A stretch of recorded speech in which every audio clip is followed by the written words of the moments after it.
Oke, halo semuanya, selamat datang kembali di podcast Dapur Curhat SMA Wijaya Putra. Kembali lagi di sini sama aku Tito Raja. Dan kali ini aku bakal nanyain narasumber yang barusan lagi perform, dan performnya bagus banget. Saking bagusnya, dia aku culik di sini buat aku tanya-tanyain. Nah, boleh kenal nggak kan namanya siapa? Oke, kenalin, namaku Kinan Moromesa. Di sini aku dari kelas 8C. Oke, jadi Kak Kinan, performa tadi bagus banget tuh, bener-bener bagus. Aku sampai melongong liatnya. Itu kuncinya apa sih? Itu sih ngulang-ngulang materinya dihafalin gitu ya. Oke.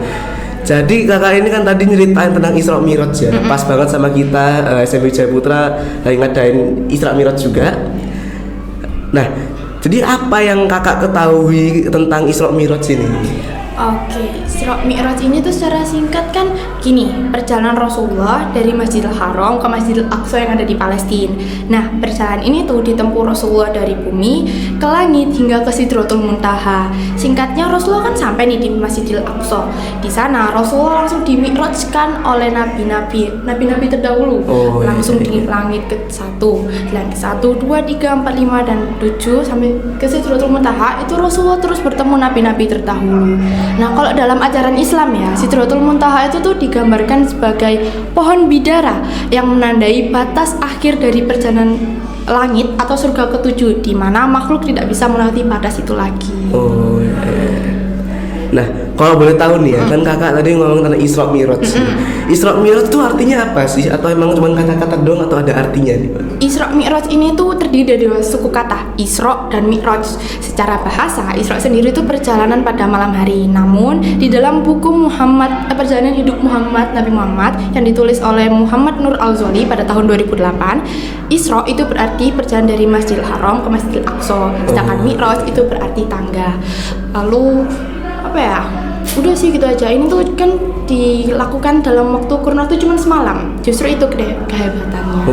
Jadi semalam. Dari mana ke mana itu? Dari Masjidil Haram yang ada di Mekah ke Masjidil Aqsa yang ada di Palestina. Mekah ke Palestina jauh. Dalam semalam. Semalam. Itu jalan kaki? Enggak, pakai buruk. Buruk ini kalau dalam ajaran Islam ya, itu digambarkan sebagai kuda yang memiliki sayap, mirip kayak hewan mitologi Pegasus. Iya. Nah, buruk sendiri itu tuh punya arti kilat. Nah, kecepatannya ini justru jauh lebih cepat dari kilat atau cahaya. Wah. Oke. Jadi kayak Pegasus gitu. Kayak unicorn gitu. Tapi bedanya nggak punya tandu. Iya. Nah, terus menurut kakak apa makna yang terkandung di dalam kisah Isra Mi'raj ini? Perintah sholat.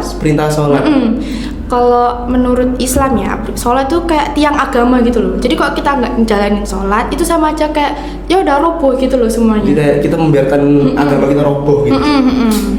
Oke. Jadi sholat itu kayak pondasi. Betul. Yang kalau kita tinggal itu makin lama makin rapuh. Betul. Nah, jadi mungkin buat penonton ya yang sholatnya masih bolong-bolong ya. Itu biar gak hilang imannya itu kalau bisa dirajinin sholatnya. Betul. Iya. Nah, terus nih ya. Kan tadi naik kuda kilat nih. Kuda kilat itu terbang kah atau gimana? Terbang. Jadi buruk ini tuh dimanapun matanya melihat tempat yang mau dituju, kakinya langsung ke sana dalam sekejap mata. Jadi kayak auto drive gitu ya. Kalau zaman sekarang namanya auto drive. Betul. Jadi mau kemana langsung jalan nih. Dan itu nggak nyasar, langsung nyampe. Langsung nyampe ke tempatnya. Wah. Nah, kayaknya kalau zaman sekarang Gojek naik ini ya. Nggak ada yang pernah telat. Nggak ada. Wah, gila. Kecepatan kilat udah gitu auto drive. Wah, itu bener-bener kendaraan impian sih ya. Kendaraan impian. Betul. Jadi dengan kuda itu Nabi Muhammad sampai dalam semalam doang. Semalam. Wah, itu kalau dia nggak makan itu mungkin berapa hari itu atau bisa berbulan-bulan. Wah. Oke. Berarti ini istilahnya apa coba? Overpower ya berarti ya. Iya, bener-bener overpower dan juga kenceng parah. Nah, terus nih ya, kan tadi Isra dan Mi'raj ini apa tadi artinya Isra Mi'raj? Isra itu perjalanan dari Masjidil Haram ke Masjidil Aqsa, Mi'raj itu artinya tangga. Tangga. Nah, tangga ini tuh maksudnya apa tangga ini? Tangga ini maksudnya kayak apa ya? Suatu jalan atau rute agar Rasulullah ini bisa naik ke langit-langit. Kan ada tuh langit 1, 2, 3 sampai 7. Nah, Yeah. tangga itu Mi'raj itu ibaratnya kayak rutenya Rasulullah buat naik ke langit-langit ini. Ya.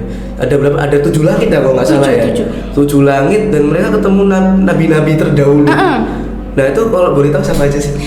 Oke. Di langit pertama itu Rasulullah bertemu dengan Nabi Daud alaihissalam. Di langit kedua beliau bertemu dengan Nabi Yahya alaihissalam dan Nabi Isa alaihissalam. Di langit ketiga beliau bertemu dengan Nabi Idris alaihissalam. Lalu di langit keempat beliau bertemu dengan Nabi Yusuf alaihissalam. Di langit kelima bertemu dengan Nabi Harun alaihissalam. Di langit keenam beliau bertemu dengan Nabi Musa alaihissalam. Dan di langit ketujuh beliau bertemu dengan Nabi Ibrahim alaihissalam. Nah dia tuh di langit-langit kayak langit 1 sampai ke 7 tuh dia ngapain aja? Itu sempat berdialog, berbincang-bincang ngobrol gitu ya. Oke. Terus terus Nabi Muhammad di situ tuh ya ngapain aja selain ngobrol tuh, apakah dikasih nasihat atau diapain gitu?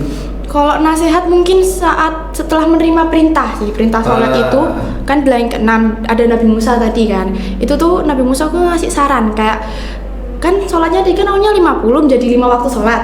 Iya. Nah itu Nabi Musa itu merintahkan untuk ngasih saran kalau ya Rasulullah kembalilah, mintalah keringanan kepada Allah karena sesungguhnya umatmu tidak akan mungkin mampu karena aku sesungguhnya sudah pernah mencobakan ini kepada umatku yaitu umat Bani Israel. Fisik mereka jauh lebih kuat ketimbang umatmu, tentu mereka bisa melakukannya. Oke. Jadi yang awal sholat itu 50 waktu ya, terus jadi 5 waktu. Nah kalau nggak salah aku dengar tadi dari kakak perform tuh katanya sempat nggak langsung ke 5 waktu ya, kayak dikurangin dikit-dikit. Iya, dikurangin dikit-dikit. Jadi 50 terus 45 terus 40 itu dikurangin 5. Terus akhirnya masuk ke 5 waktu sholat. Oke.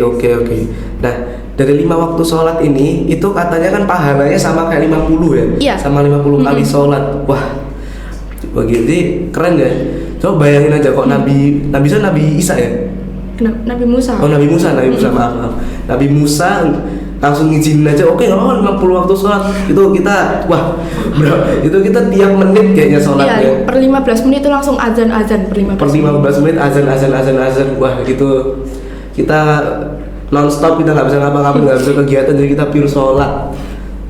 Dan ini 5 waktu, dan waktu diganti 5 waktu pahalanya nggak dikurangin, jadi pahalanya tetap 50 waktu sholat. Wah itu keren banget. Jadi kita terima kasih sama Nabi Muhammad nih yang bisa ngubah dari 50 waktu sholat jadi 5 waktu sholat. Wah gila, keren banget. Nah mungkin itu aja kali ya kayak untuk hari ini ya. Nah kira-kira nih sebelum penutupan kakak ada pesan nggak terhadap audiens penonton yang ada di rumah ini? Apa ya, mungkin itu tadi sih, jangan ninggalin sholat, jangan lupa karena sholat itu kan tiang agama. Kalau kalian semakin tinggalin tadi kayak katamu rubuh semuanya, percuma. Jangan puasa, zakat percuma semuanya kalau sholatnya nggak dijalanin. Oke.